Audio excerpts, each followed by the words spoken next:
Ransom Melbourne, Reuters. With 2 completed matches on clay, a petulant tournament default in Rome and character assassinations of some of the game's leading players, Nick Kyrgios's French Open build-up has been more or less normal by his unorthodox standards.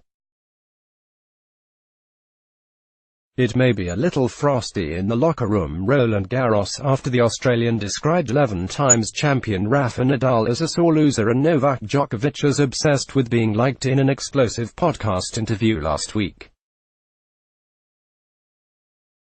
The Parisian crowd may also be a little scornful after he said the French Open absolutely sucks compared to Wimbledon in a video he shot himself and posted on social media.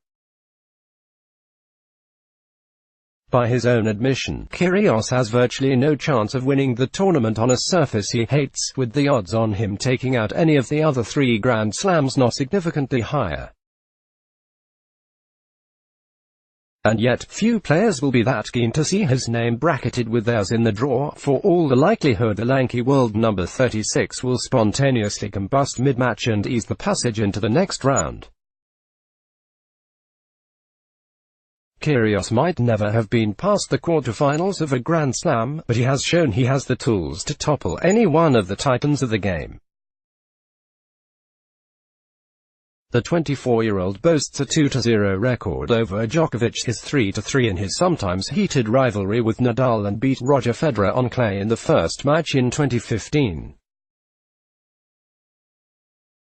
In one sparkling week in Acapulco in March, Kyrgios downed Nadal, Stan Wawrinka, John Isner and Alexander Zverev to claim the Mexican Open title, all while partying every night at the coastal resort. "I'm taking the piss out of the sport," he said in the No Challengers Remaining podcast. "I'm lucky to be able to practice for, like, 45 minutes without something going wrong." For all his boasts of being a bit of a genius on court, Kyrgios's fitness is dire compared to the tour's hard workers, and his mental game has all the fortitude of puff pastry. His lack of commitment means regular losses to honest tour battlers like German world number 49 Jan-Lennard Struff, who weeks ago dumped him from the first round in Madrid after Kyrgios turned up with a backpack and only one spare racket.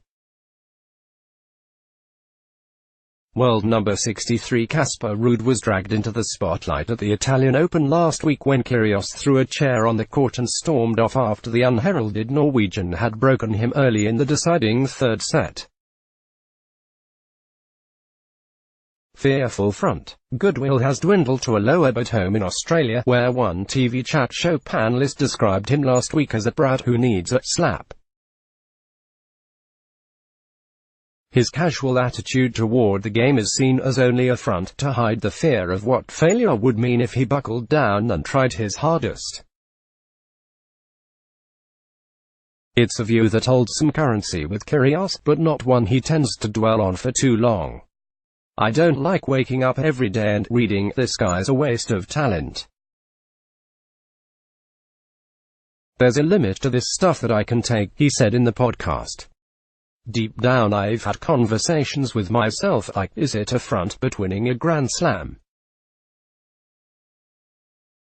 Winning tennis matches for me, they don't make me happy."